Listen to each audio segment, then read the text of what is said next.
I wiped the sweat from my forehead as I fixed another broken fence post on my grandfather's old farm.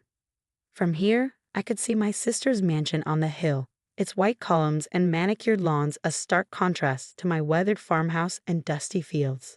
Still playing farmer, Emma. I turned to find my sister Diana leaning against her Mercedes, dressed in designer clothes that probably cost more than my monthly income. She hadn't called or texted. She never did. She just showed up whenever she wanted to remind me of my poor life choices. "What do you want, Diana?" I kept working, hammering the post into the dry earth.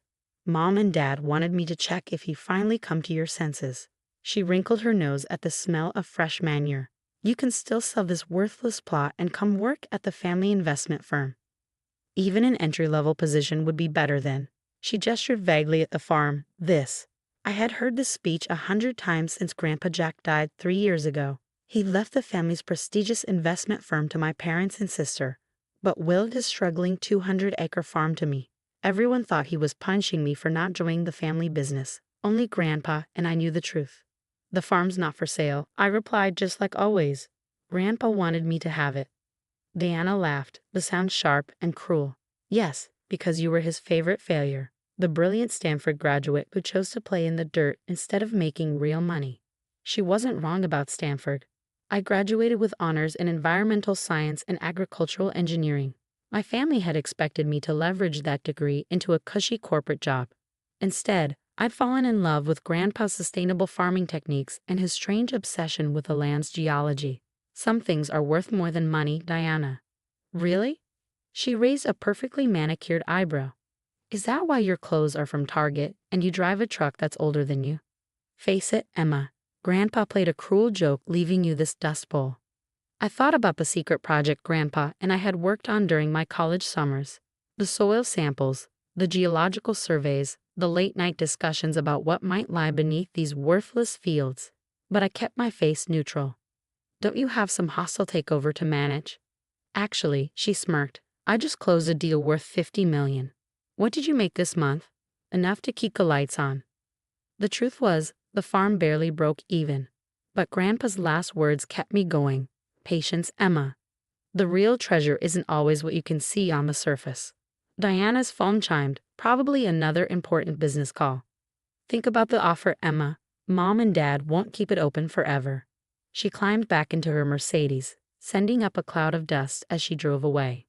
That evening, as I sat on my porch watching the sunset, my phone buzzed with a text from my mother. "Diana said you're still being stubborn. Don't throw your life away on that worthless farm. What will people think?" I didn't reply. Instead, I pulled out Grandpa's old leather journal, reviewing his meticulous notes one more time. The geological surveys, the soil compositions, the underground formations he'd mapped over decades. Most importantly, the letter he'd left with his will, for my eyes only. "Dear Emma, keep the farm no matter what they offer. I've spent 30 years mapping what lies beneath it. The geological surveys are in my safe. You know the combination. When the time is right, call James McKinley at Western Resources. Show him my research, but wait until you're ready. Patience is everything. Love, Grandpa." I'd waited 3 years, learning every inch of the land, updating Grandpa's research with my own observations. Last week, I finally called McKinley. His team arrived tomorrow. My phone buzzed again. This time my father. "Your sister just closed another major deal. Meanwhile, you're wasting your education playing farmer. We raised you better than this." I smiled, thinking about the team of geologists arriving in the morning. Grandpa had chosen me for a reason. Not because I was his favorite failure, but because I was the only one who shared his vision. The only one who understood that true wealth doesn't always come in the form of stock portfolios and corner offices. The next morning dawned clear and cool. I was up before sunrise, reviewing Grandpa's documents one last time. James McKinley arrived precisely at 7, leading a team of geologists in 3 heavy-duty trucks loaded with equipment.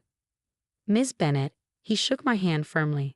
"Your grandfather's preliminary surveys were intriguing. If his calculations are correct." "They are." I interrupted. "I've spent 3 years verifying them." He nodded approvingly. "Then let's find out what's under this worthless farm of yours." For the next week, McKinley's team conducted sophisticated geological surveys. They brought in equipment that made Grandpa's old tools look primitive. Each evening, they shared their findings with me, their excitement growing day by day. On the 8th day, McKinley called me to their main survey site. His face was flushed with excitement. "Miss Bennett," he said, spreading out a complex chart, "your grandfather was right. There's a massive oil deposit under your land. Initial estimates suggest it could be worth." He named a figure that made my hands shake. I thought about Diana in her mansion, my parents in their penthouse, all of them looking down on this worthless farm. They had no idea they were sitting up there laughing while I was literally standing on a fortune. "How soon can we begin extraction?" I asked. "We can start the paperwork immediately. Western Resources is prepared to offer." "No," I cut him off. "I don't want to sell. I want to partner. My grandfather left me more than just land. He left me an education and a vision. I want to do this right." McKinley's eyes widened with respect. "A partnership? That's ambitious. I'm thinking of creating my own energy company," I continued. "One that combines oil extraction with sustainable land management. But first," I smiled, thinking of my family's inevitable reaction, "I need to make a few phone calls." 2 months after McKinley's discovery, I sat in my newly renovated farmhouse office, surrounded by geological reports and business plans. The local news had finally caught wind of the massive oil deposit, and my phone hadn't stopped ringing since the story broke. "Emma," my mother's voice screeched through the speaker. "Why didn't you tell us? We're your family." I glanced at the newspaper on my desk. "Local farm sits on billion-dollar oil reserve. Largest discovery in state history." Below was a photo of me standing with James McKinley, both of us smiling as we signed partnership agreements. "I've been trying to tell you for years," I replied calmly. "About the farm's potential. About Grandpa's research. You were too busy mocking my choices to listen." The line went silent for a moment. "Then, we need to have a family meeting. Tonight. Your father's already called an emergency session with the firm's lawyers." Of course he had. I checked my watch. "Can't do tonight. I have a board meeting with Western Resources to finalize the extraction plans." "Board meeting?" My mother's voice rose an octave. "Emma, be reasonable. You don't know anything about running an oil company. You need our help." I thought about the business degree they dismissed when I combined it with environmental science. About the years I'd spent learning from Grandpa. Understanding not just the land, but the complex dynamics of resource management. "Actually, I don't. But you're welcome to come by the farm tomorrow. I'm sure you remember where it is, that worthless plot you've been telling me to sell." They arrived the next morning in force, my parents in their luxury SUV, Diana in her Mercedes, and 2 corporate lawyers trailing behind in a BMW. They found me in Grandpa's old barn, which had been converted into a state-of-the-art operations center.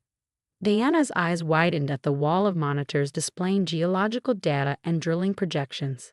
"What is all this?" "This," I gestured around, "is what Grandpa and I were working on while you were all laughing at the failing farmer. He spent 30 years mapping these oil deposits. I spent 3 years verifying his research and developing a sustainable extraction plan." "Why didn't you tell us?" my father demanded. "Would you have believed me, or would you have tried to take control, just like you're planning to do now?" The lawyers exchanged glances. My father straightened his tie. "Emma, be reasonable. The family firm has the resources to handle this properly. We should consolidate everything under one umbrella. Even your umbrella." I pulled out a folder.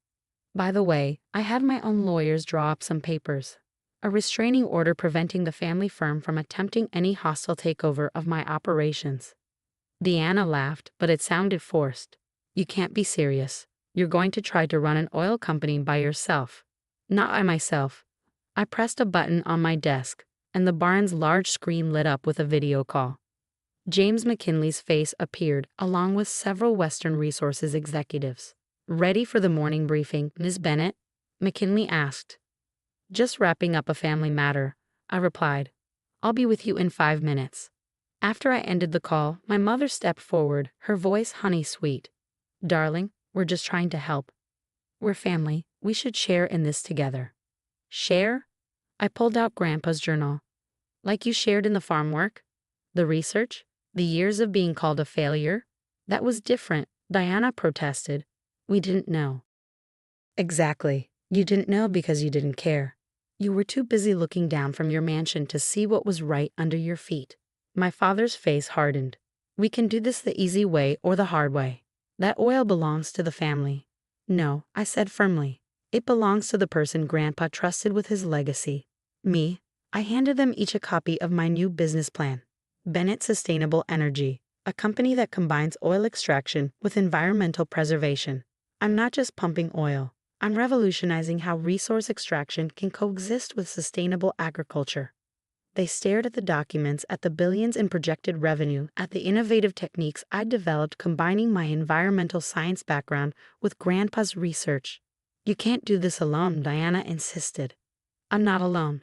I have the best geological team in the state, a partnership with Western Resources, and Grandpa's lifetime of research. What I don't need is a family that only shows interest when there's money involved. Security arrived, a new addition to the farm, to escort them out.